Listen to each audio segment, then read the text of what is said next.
А нам нужна гражданская активность, даже в том небезопасном поле, в котором мы живем. И вот этого страха мне бы, конечно, хотелось бы видеть меньше. Думая о том, что с нами произошло, Лилия Ханум, я применяю такое слово, как «измельчали». Я думаю, что нам давно уже пора меняться. Гораздо важнее воспитать в себе уважение к другой точке зрения. Что мы сейчас думаем о деятельности о национальных институтах самоуправления? И да, мы теперь понимаем, где наши слабые места. Сейчас время, кризисное время, которое, на мой взгляд, может родить новую элиту. Крымские татары – не закрытый проект.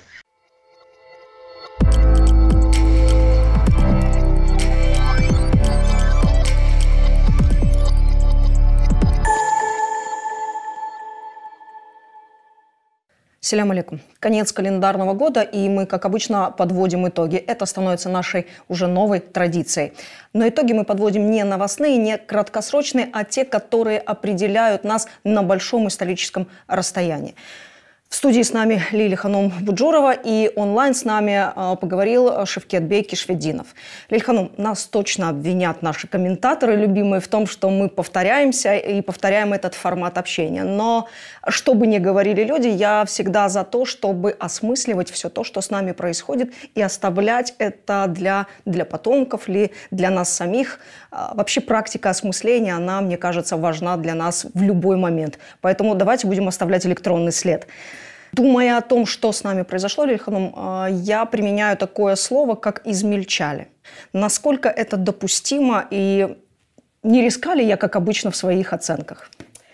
Я думаю, что, может, я где-то в какой-то небольшой части тоже могу применить этот термин «измельчали», но он относится только к социальным сетям, ну, на мой взгляд. Наблюдая за дискуссиями по некоторым темам, например, по теме «Крымские татары» или «Крымлы», действительно вынужден признать, что действительно в них нет глубины. Вы знаете, психологи были в вашей программе, прозвучал такой термин «нет контейнирования». Для меня аж резануло, как точно. Вот действительно, участники этой дискуссии, складывается такое ощущение, вернее, не складывается, оно видится абсолютно, что они просто физически не переносят присутствие рядом с собой другого мнения, другой точки зрения. От этого они не сдержаны, они эмоциональны, они передают свое напряжение обществу. И та часть нашего контента, да, дискуссионного, которая так борется, вторая любимая тема – это Берлик, она так быстро поддается этому, что сразу забывает о том, что позавчера писала, что нужно объединяться. Это абсолютно непродуктивно, совершенно непродуктивно. Более того, вот теперь это мое абсолютно субъективное ощущение, особенно обидно, что вот такие дискуссии, они мало когда просто актуальны. И мне кажется, что люди просто выплескивают свою эмоцию. Вербальной энергией они замещают гражданскую энергию. А нам нужна гражданская активность, даже в том небезопасном поле, в котором мы живем.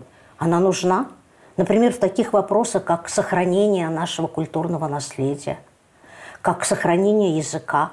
Я бы хотела услышать вот здесь, может быть, не споры, а обсуждения в социальных сетях по этим важнейшим ценам, а не закидывание камней в чужой огород. Если же говорить о том, вот что изменилось со всем нашим, что поменялся ли наш народ за этот год, то, наверное, рано делать такие выводы. Год слишком короткий промежуток времени, чтобы делать глобальные выводы об изменениях, которые произошли в целом обществе или в целом народе. Поэтому, наверное, я просто повторю то, что я говорила в прошлом году. Мы по-прежнему терпеливо горделивы. Угу. Мы, не теряя своих моральных императивов, стараемся двигаться вперед, пережить трудные времена, мобилизуем и реализуем свои скрытые резервы, в том числе интеллектуальные. Последний раз мы с вами разговаривали накануне 18 мая, и вы тогда сказали такую фразу «выдавить из себя раба». Вам многие скажут, оппонируя вам, скажут, что у нас есть история сопротивления, у нас есть история борьбы за свои права в первую очередь, и поэтому рабство – это не про нас. Объясните, раскройте больше эту фразу. Во-первых, приветствую вас в том числе. Спасибо за приглашение, за возможность еще раз обсудить такие важные для нас темы. Что касается выдавить из себя раба, я должен сделать акцент на том, что эта речь шла не столько о крымско-татарском обществе, сколько о постсоветском обществе. Мне бы хотелось объяснить в том отношении, что я замечаю, люди, которые родились или основную жизнь сформировались в тоталитарном государстве, даже после развала этого государства чувствуют страх перед ним. И вот этого страха мне бы, конечно, хотелось бы видеть меньше. Я понимаю, что для этого есть причины. Я понимаю, что с развалом одного тоталитарного государства появилось другое, не менее внимательно следящее за гражданами государства. Но тем не менее, мне кажется, очень важная философия жизни – это когда человек понимает, что государство создано для него, а не он создан для государства. Жить счастливо, жить хорошо – это не привилегия отдельного слоя. Это, в принципе, должно быть для каждого человека. И вот когда мы все, я тоже родился, захватил 2 месяца в Советском Союзе, хотя, конечно, никаких воспоминаний у меня об этом нет, разумеется. И Узбекистан, город Черчи, где я родился, я помню довольно смутно. Может быть, просто какие-то яркие детские вспышки. Я формировался в Крыму. В Крыму до 2014 года. Поэтому мой взгляд на то, как должно выстраиваться общение между структурой государственной и отдельно взятым человеком, несколько отличается от того, что я вижу сейчас. И мне кажется, если человек начнет задавать эти вопросы, а как сделать так, чтобы я жил лучше и не боялся задавать эти вопросы, это как раз-таки и будет тот процесс, когда ты выдавливаешь из себя раба. Когда мы говорим по поводу «у нас есть история сопротивления», «у нас есть стремление вернуться на родину», безусловно, это все есть, и это все было, и никто, и тем более я, не скидывает это со счетов. Но на родину мы вернулись в основном уже в 90-х годах. Сейчас, если кто-то возвращается, то это может быть отдельные семьи. Сейчас мы наблюдаем вообще другую с вами историю, когда люди уезжают из Крыма по тем или иным причинам. Поэтому сейчас, когда мы говорим про рабство, это же не только рабовладельческий строй, да, который мы изучали в 5 классе, когда речь шла про Египет, про Древний Рим и так далее. Рабство – это еще и состояние ума, а очень часто ты наблюдаешь вот эту вот социальную и умственную апатию, ты видишь косность взглядов, ты видишь очень развитое стадное чувство. Куда показали, туда и пошли. И мне кажется, рабство в том числе проявляется в неприязни к любому проявлению независимости. Вот если вот избавиться от этих взглядов, наверное, процесс по выдавливанию из себя того, о чем вы говорите, начнется и пойдет в лучшую сторону. Нас интересует крымско-татарское общество, поэтому мой вопрос и будет связан с ним. Скудность ума, о которой вы говорили, как проявление рабства, нивелированное или, скажем так, замершее чувство независимости, или необходимость проявления независимости. В общем, самостоятельность и способность критически осмысливать происходящее вокруг тебя. Насколько эти характеристики актуальны для нас? Насколько мы соответствуем, хотя это слово, наверное, не подходит, но тем не менее, соответствуем этим индикаторам независимости и свободного мышления или свободного общества? Я не возьму на себя ответственность говорить за все крымско-татарское общество. Я буду говорить за тех крымских татар, которые в моем окружении. Я буду говорить в первую очередь о своей семье, о своих друзьях, о тех университетских сообществах, в которых я состоял. Мне кажется, что надежда есть. Но безусловно, есть к чему стремиться. Нужно расширять горизонты, и я понимаю, что сегодня нет возможности так широко путешествовать, как это было еще несколько лет назад, но пока нам не отключили YouTube, у нас есть возможность учиться, смотреть, чего-то, что-то новое для себя открывать, и, как мне кажется, все-таки попытаться, хотя я в это слабо верю, учиться на чужих ошибках.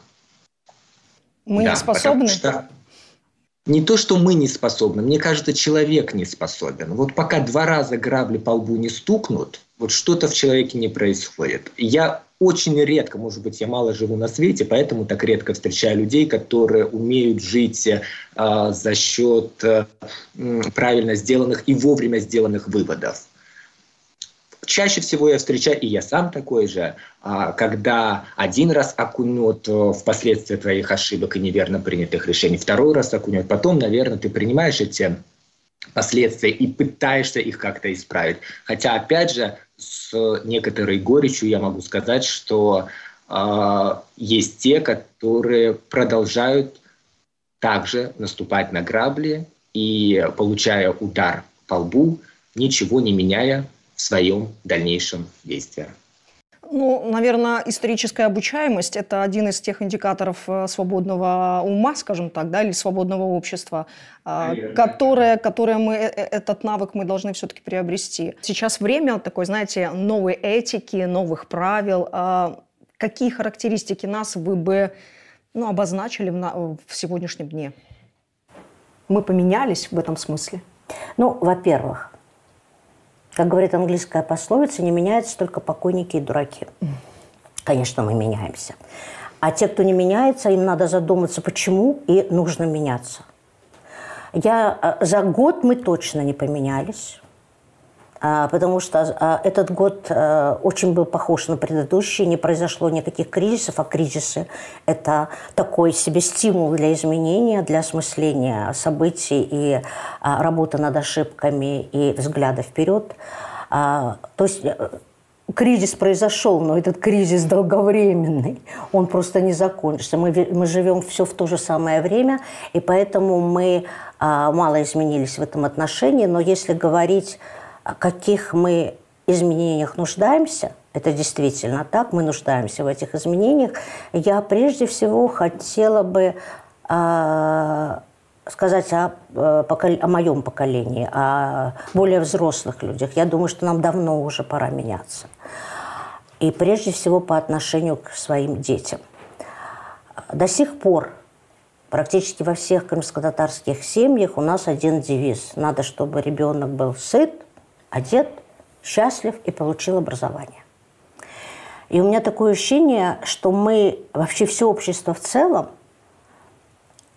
оно забыло вообще такое понятие, как ответственность.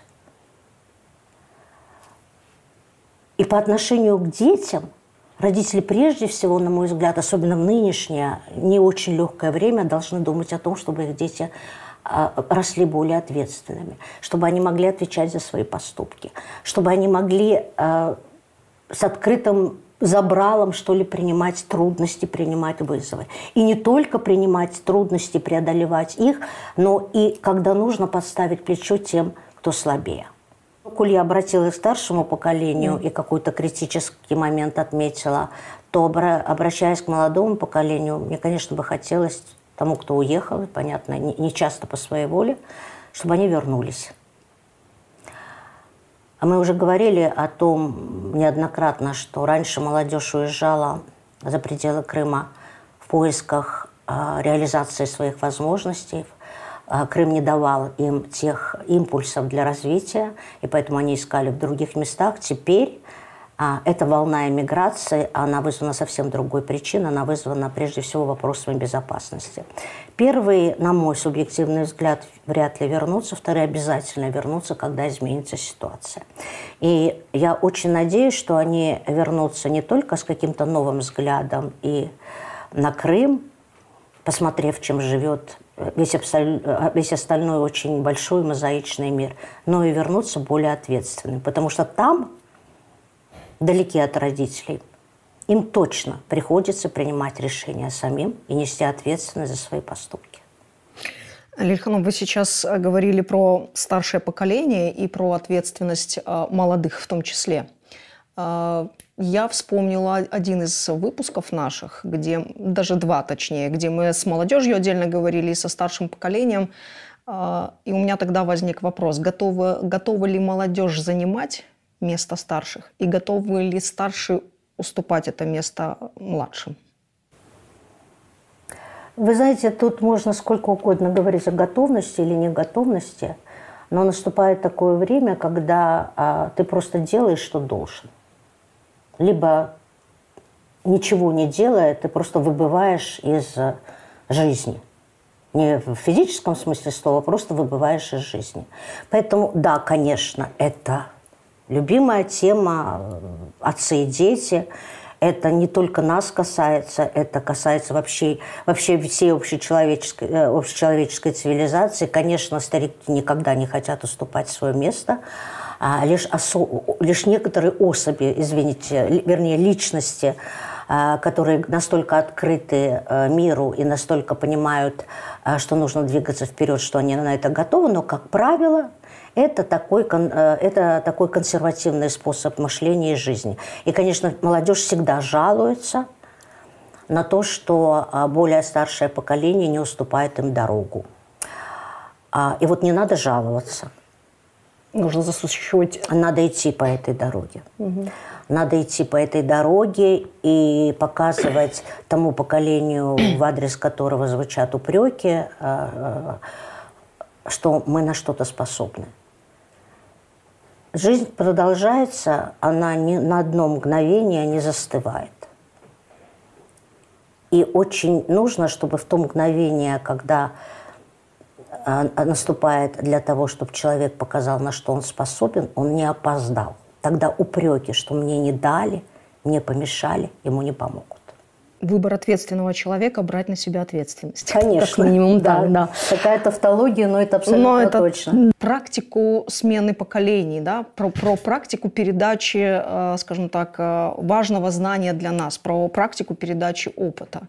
И вот мне кажется, если раньше у нас, скажем так, опыт поколений передавался, условно говоря, там, в СССРовские времена, в совковые времена, в период национального движения, то сегодня некий вакуум есть. Не напоминает ли вам вот это вот время, давайте назовем его хараасыр-нью?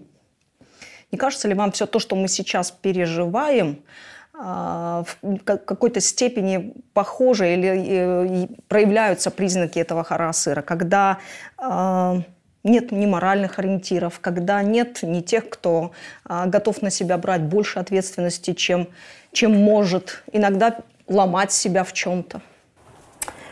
Вот в вашем вопросе опять звучит вот такое погружение в социальные сети. Я понимаю, что сейчас как бы активная жизнь там, да, происходит, потому что других площадок нету. Но и, наверное, можно брать вот эту картинку из социальных сетей, но небольшую ее часть. Жизнь гораздо более многообразна, чем социальные сети и самореализация в этих сетях. Поверьте мне, что люди, которые занимаются настоящим делом, они точно не ищут самореализации в социальных сетях. И им все равно, что в этих социальных сетях об их деятельности, о них самих напишут мало знакомые или совершенно незнакомые, как правило, совершенно некомпетентные люди в той деятельности, в которой занимается тот и другой человек. Потому что вот в социальных сетях же, возможно, я не могу судить, у меня нет времени, чтобы во всех ветках обсуждения, чтобы их читать, но у меня сложилось такое впечатление, что социальные сети сейчас, участники этих веток обсуждения, они действуют по такому принципу. Я Солженицына не читал, но я осуждаю. И там очень легко прославиться, попасть под лошадь. Да? Ты сказал, выбросил какой-то резкий коммент, и вот поймал свою минуту славы. И нет, это меня не раздражает. Каждый выбирает то, чем заниматься. Кто-то вербальную деятельность, кто-то настоящую деятельность. Но впору после профессора Преображенского сказать: не читайте перед обедом социальные сети. наступило время перефразировать эту фразу, Да, переосмыслить. к сожалению. И соглашусь, и не соглашусь с вами. Почему? Потому что мне кажется, что вот эти все проблемы, которые заставляют кого-то из нас уезжать, вот эта новая волна эмиграции, которая с нами случилась уже в 21 веке, она не оставляет нам места для общения никакого, кроме социальной сети. И я как-то говорила, что мы становимся виртуальной нацией. И, может быть, есть смысл проговаривать эти правила и, наконец, добиваться их реализации. Может быть, есть смысл говорить про взаимное уважение больше, потому что, мне кажется, что социальные сети все-таки становятся нашей реальностью. Социальные сети, так как вы о них сейчас сказали, это механизм для общения. Да, мне сейчас легче включить, я не знаю, видеодоступ в Телеграм и поговорить с тем, кого нет рядом. Но общение предполагает, какую-то коммуникацию, да? Общение может быть разное. Бытовое общение, просто с другом хотел поболтать, с одноклассником и так далее. Я же говорю о дискуссиях, которые разворачиваются в социальных сетях. Они мне не нравятся. Потому что они действительно показывают, что фигуранты этих дискуссий действительно мельчают. Действительно, у них нет глубины. И что меня больше всего возмущает, почему-то вот эти анонимные там, телеграм-каналы или еще что-то. Мне не интересно мнение человека, у которого нет личности.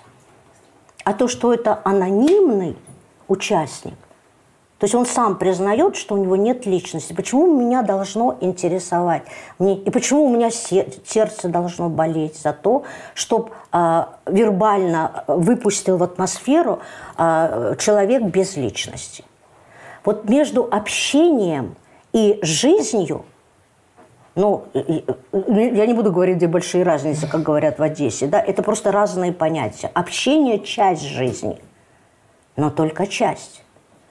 Поэтому я бы не сказала, что мы сейчас стали виртуальной нацией. У нас виртуальное общение, но нация находится дома, в Крыму. И даже тот, кто уехал, и с кем мы общаемся с помощью социальных сетей в том числе, они знают, что нация здесь. Поэтому, говоря о дискуссии, об общении, и не только об общении, но говоря о дискуссии, это серьезные какие-то глубокие темы, нам, конечно, нужно заняться поиском каких-то других площадок, кроме соцсетей, где вещают анонимные пользователи. Надо смотреть друг другу в глаза, когда ты доказываешь свое мнение. Потому что, смотря в глаза другому человеку, ты помимо воли выражаешь ему свое уважение. Там, где не смотрят друг другу в глаза, а смотрят только на себя, такого резкого, гениального, любимого в зеркало, это не общение. И тогда действительно становится самым актуальным вопрос о культуре такого общения. Ее, как правило, нет. Харасыр. Если уйти от социальных сетей, а по настроению мы где-то рядом или мы все же что-то создаем? Мы, конечно, создаем. Харасыр – это такие темные времена. Вы знаете, не мы одни переживаем эти темные времена. К счастью или к сожалению, не знаю, темные времена когда-нибудь заканчиваются, и тогда люди, оборачиваясь на эти темные времена, смотрят, что они оттуда вынесли. И нас это тоже ждет, мы будем оглядываться и смотреть, что мы оттуда вынесли. Нельзя сказать, что мы за последние годы, не год, а именно годы, ничего не сделали. У нас огромное количество новых инициатив. У нас вырастают новые общественные организации, такие как Гечи Архадаш, на которых приятно посмотреть. Да. У нас огромное количество новых культурологических проектов, начиная от новых фильмов, заканчивая новыми книгами, новыми исследованиями. Вы посмотрите, какого буквально взрыва, интеллектуальное достигло развития декоративно-прикладного искусства, музейного дела. Посмотрите, какие у нас успехи в дошкольном национальном воспитании. Стоит только посмотреть, чем занимается детский центр Фиданчик. Посмотрите, какой у нас всплеск благотворительности. Это к вопросу вот о том якобы размежевании и разделении народа, о котором так много и практически всегда бездоказательно говорят. У нас достаточно много успехов. Да, у нас, конечно, нет успехов политических, да? Но, вы знаете, помните, всему свое есть время, у каждой вещи под этим небом. Время разбрасывать камни и собирать камни, время обнимать и время уклоняться от объятий. У нас нет успехов в политической сфере, но кроме, может быть, нескольких крымских татар, которые в роли статистов участвуют в политической власти. Но время обнимать и время уклоняться от объятий. У каждого времени есть свои смыслы. Есть эти смыслы и у нас. Конечно, мы что-то потеряли. Мы потеряли площадки для обсуждения. Мы теряем, мне кажется, вот сейчас буквально, вот я не знаю, каждую минуту нашего проживания вот в этом отрезке времени. Может быть, я слишком драматично это воспринимаю, но мы потеряли импульс к сохранению родного языка. Заезженная тема, но, на мой взгляд, молодые семьи сейчас больше заточены на то, чтобы их дети изучали английский, нежели родной язык. Возможно, потому что курсов по изучению английского на порядке, несколько порядков больше, чем крымско-татарского. И тут мне хотелось бы с некоторой критикой выступить в отношении наших языковедов и педагогов за столько-то лет. За достаточно серьезный исторический промежуток времени, начиная с 90-х годов и по сю пору, они так и не создали какой-то адекватный, доступный, рассчитанный на нулевые знания самоучитель. А некоторые молодые семьи считают, что не обязательно разговаривать с детьми на родном языке. Ну, во-первых, потому что они сами его не знают. Во-вторых, у них почему-то такое ощущение, что сейчас их детям, как пророку Мухаммеду Коран спустился, так и к ним вот в какой-то прекрасный счастливый день придет знание родного языка. Не придет. Работать. Надо работать. И вот нужно не просто работать, а нужно задавать вопрос. И даже, может быть, не всегда вопросы, что ты делаешь, а вопрос, что ты не делаешь для того, чтобы сохраниться крымским татарином, для того, чтобы сохранить свою идентичность. Голубого флага с золотой тамгой в машине для этого недостаточно. Мы с тем, что мы потеряли, самая главная потеря – это ощущение свободы, мы еще и приобрели от потерь. Я говорю о том, что мы сейчас думаем о деятельности национальных институтов самоуправления. Да? У нас было время прорефлексировать, проанализировать и оценить эффективность. Это работа над ошибками. Да, мы что-то потеряли. Да, но мы теперь знаем ценность этим потерям. И да, это опыт. И да, мы теперь понимаем, где наши слабые места. Да, это опыт. Еще одна из тем, на которые был отклик наших зрителей, мы же сегодня итоги подводим, это тема единства. Она очень актуальна для нас. Слово «берлик» у нас имеет очень много содержания в себе, несет очень много, и поэтому мы к нему стремимся. Мы постоянно декларируем это стремление, мы постоянно даже в исторической ретроспективе об этом говорим. Но по факту, судя по тому, что у нас в листке must-have, мы его не достигли. Как вам кажется, почему мы такие разрозненные, почему мы такие недоверяющие друг другу?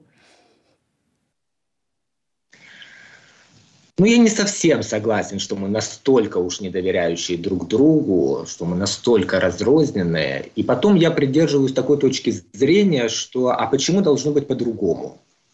Почему мы должны объединиться, взять за руки и что, танцевать Коран? То есть хороводы водить. У каждого свои точки зрения. Мне кажется, тут должно быть все-таки несколько под другим углом рассматриваться вопрос.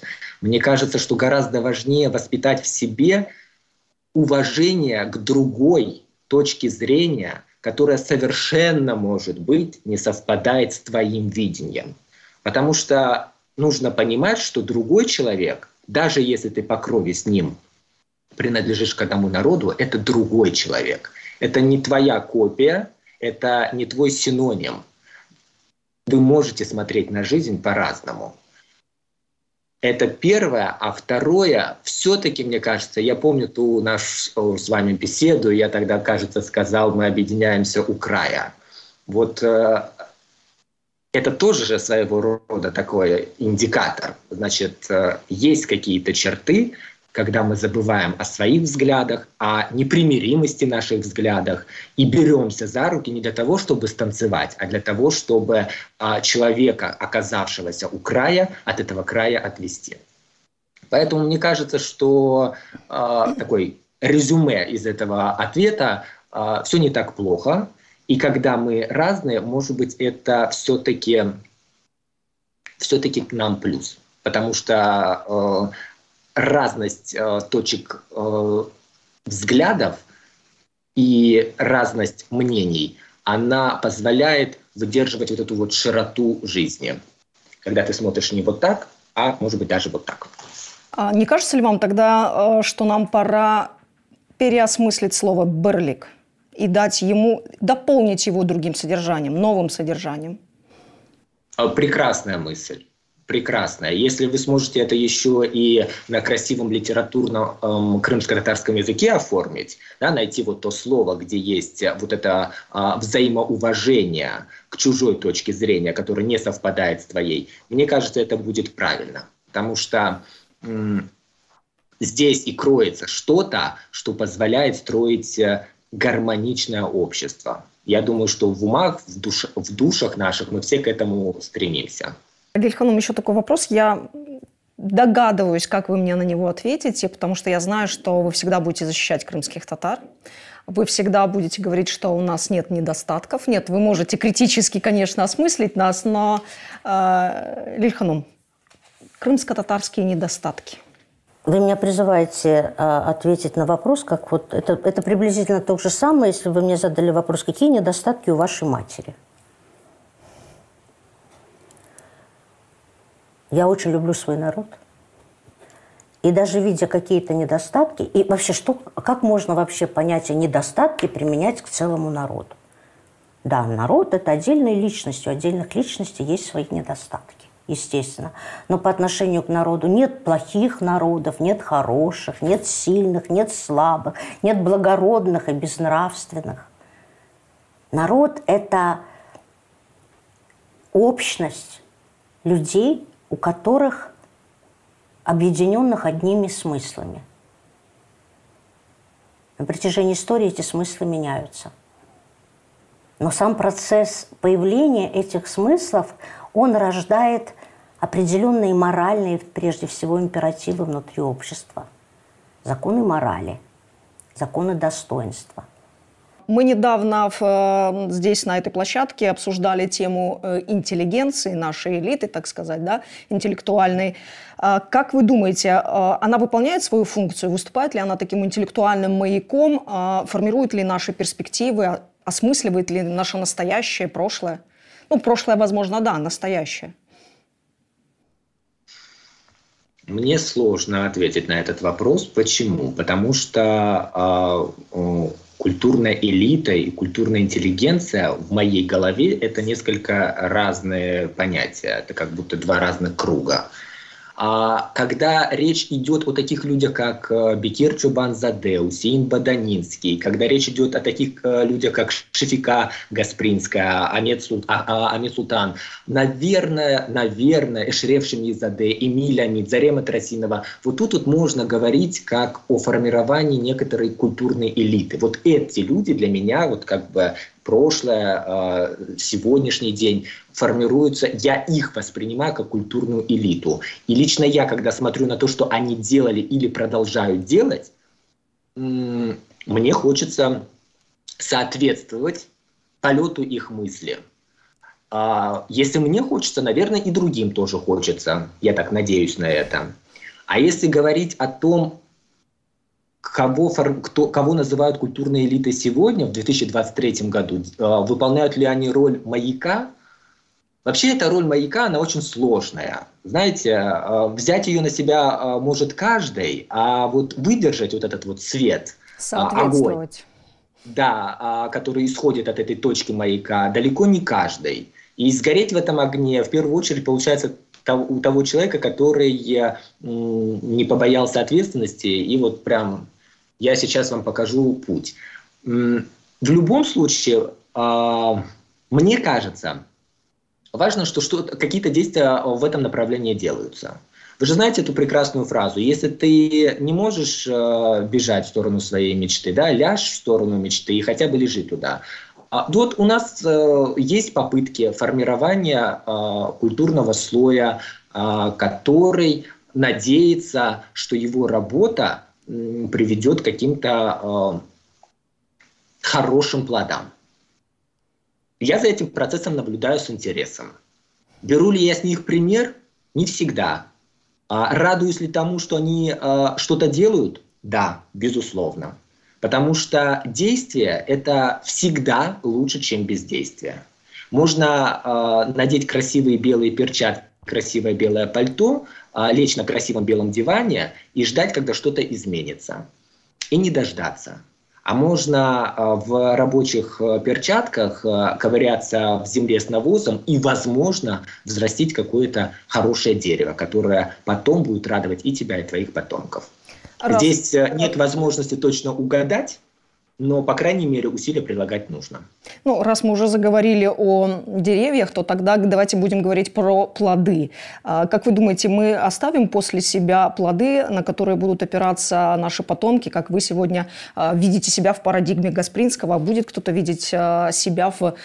Я не буду называть имен, в какой-то парадигме нашей современной. Парадигме Кишвединова, Боже упаси. Знаете, вот когда там, какие мы оставим после себя плоды, ну, такое ощущение, как будто мы с вами сегодня прям черту не календарного года подводим, а, знаете, вот под нами вот черту подводим. Мне кажется, что, ну, вот предположим, если говорить у вас, Ленора Ханум, обо мне, наш проект с вами еще не окончен, мы еще что-то можем сделать. Мы давайте не будем ставить на себе крест и говорить, вот все, это точка финальная, теперь давайте анализировать, что было сделано. Если говорить не только о нас с вами, а о тех людях, которые становятся гостями вашей программы, которые выпускают книги, проводят семинары, лекции и так далее, мне, опять же, на мой взгляд, все идет, может быть, не так быстро, как хотелось бы, и не так громко, как нужно, для того, чтобы было слышно не только в нашем кругу, но и за его пределами. Я имею в виду, опять же, возвращаясь к Исмаилу Гаспринскому, когда ты в Казани от кандидата филологических наук из Казахстана слышишь об идеях Исмаила Гаспринского, которые ты слышал, но вот по касательной линии, а он тебе их цитирует, и он на них опирается. Или тот же самый из Киргизии. Тут же услышали имя Исмаила Гаспринского. И тоже начинают говорить, что мы помним, мы чтим. Вот, наверное, к этому нужно стремиться, чтобы была широта. Вот почему я говорил про эти широту взглядов, стремление избежать косности мысли. Потому что... чтобы можно было говорить о плодах на каком-то более высоком уровне, об этом нужно заявлять, конечно, в более широком формате. А не так, как получается порой, когда ты приезжаешь на научные международные конференции, и тебе говорят, вы знаете, впервые вижу живого крымского татарина. Ну вот я очень рад, что у меня есть такая функция. Я вот езжу как живой крымский татарин, рассказывая про Эмиля Амита, рассказывая про наших художников, рассказывая про тот период литературы, который был в 60-х и 70-х годах прошлого столетия. И здесь вот хочется думать, если уже даже в условиях, когда ну, будем говорить о моей сфере, о сфере литературы, прозаики все время находились под прессингом, все время находились под вот этим неизбывным присмотром и все равно смогли что-то оставить. Ну уж мы-то должны справиться больше, потому что у нас хотя бы есть интернет, который позволяет нам, находясь в одной точке, хотя бы вот вести диалог с вами. Или, например, из Симферополя рассказать в Канаде, в Австралии о том, что мы есть, мы все еще работаем. Крымские татары не закрытый проект. Мы продолжаем развиваться. И не надо спешить подводить итоги. Мы с Шевкетбеем говорили про одну из важных тем, о которой мы так или иначе упоминали в рамках нашего проекта, да? Берлик, единство. Вы тоже уже упомянули об этом. И я предложила Шевкетбею такую идею, как переосмысление содержания слова «берлик». Как вы думаете, есть ли смысл это делать? То есть нужно объединяться не по принципу свой-чужой, да, а объединяться по принципу, что может быть другое мнение, иное мнение. Да. И вот этот берлик должен в содержании иметь уважение к разным нам. То есть единство в мыслях, а не в... Вы сами ответили на этот вопрос, потому что когда мы говорим о объединении, вообще об общности, я повторяюсь, наверное, но надо иметь в виду, что общность – это отдельные индивидуумы, отдельные личности. И трудно назвать общество цивилизованным, когда эти все личности думают одинаково. Это характеристика тоталитарных обществ. Мы народ с достаточно длительными демократическими привычками. У нас образовались эти привычки во времена Советского Союза, когда слово «демократия» было непарламентским. Нецензурным. Нецензурным, да, нецензурным. Общество – это не стадо, это собрание личностей со своими жизненными установками. И мы должны это понимать и принимать это как ценность на самом деле. Но говоря употребляя термин «берлик», я бы хотела бы его употребить к такому понятию, как уважение к другой, иной точке зрения. Тогда эта общность, тогда у этой общности есть хорошее будущее, цивилизованное.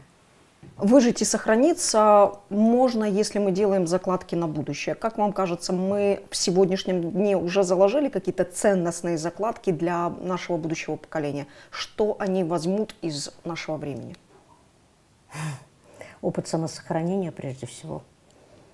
И новый опыт самосохранения. Да? Потому что опыт ссыльный, он немножечко отличается от того, что здесь, потому что эпоха другая. По отношению к власти не могу сказать, что другая, но это все-таки другой опыт. Ошибки – это опыт, и мы, конечно, наверное, мы еще посмотрим, как это будет развиваться. То, что часть народа теперь добровольно покидает родину, мы с таким еще, кроме вот 3 волн эмиграции, те иммиграции прошлых веков тоже особо добровольными назвать невозможно, потому что обстоятельства были таковыми, что люди бросали все и уезжали в основном в Турцию. Но нынешняя иммиграция, она, мне кажется, хотя тоже находит свои причины, но этот опыт нам еще нужно осознать. И нужно думать о том, как нам преодолеть это. И думать о том, как опять о самосохранении, когда в нас в физическом смысле становится все меньше и меньше. И поэтому наше время – это время, может быть, даже не закладывания камней, а закладывания вопросов, на которые мы потом будем искать. К сожалению, тяжелые времена не задают легких вопросов и не ждут простых ответов на эти сложные вопросы. И не нужно искать нам самим эти простые ответы. Надо каждый на своем месте, чтобы каждый на своем месте, а если его семья столкнулась с такой проблемой, находил пути ее разрешения для того, чтобы сохраниться, сохранить свою семью, а значит сохранить свой народ. Если говорить о чем какие еще камни, в хорошем смысле слова. Заклад. Да, строительные камни заложили в это время. Первое, что, конечно, вот приходит на ум, это сохранение, но еще, наверное, то, что мы всегда находим возможность, где можно реализовать свои внутренние резервы. Как бы ни менялись обстоятельства, мы находим для себя новые пути, для того, чтобы не стоять на месте. Это прекрасный опыт. Я вспоминаю 37-й год прошлого века. Наверное, тогда время было пострашнее, чем сейчас. Тогда была буквально выкашена вся наша интеллигенция. У народа не оставили элиту. Сейчас по-другому. Сейчас время, кризисное время, которое, на мой взгляд, может родить новую элиту. Более мудрую, наверное, более осторожную. Наверное, набившую столько шишек, что эти шишки перейдут в такой опыт. Я очень на это надеюсь. Крымские татары однажды будут счастливы? Каждая счастливая семья счастлива одинаково, все несчастливы по-своему, да? Применять понятие счастья или несчастья по отношению к целому народу не совсем продуктивно. Опять потому, что это вот в Советском Союзе было легко, да? Мы все были счастливы под лучами одной единственной любимой партии. И даже помню эту фразу, как Михаил Шолохов, выступая на Союзе писателей, говорил, что западная пресса обвиняет нас в том, что мы пишем по указке партии. Нет, мы пишем по указке сердца, а наши сердца принадлежат партии. Вот тогда, да, тогда можно говорить в таком обществе можно говорить о всеобщем счастье, понимая, что она просто декларируется, как бы становится такой общей атмосферой, а каждый переживает в это время даже какие-то свои личные трагедии.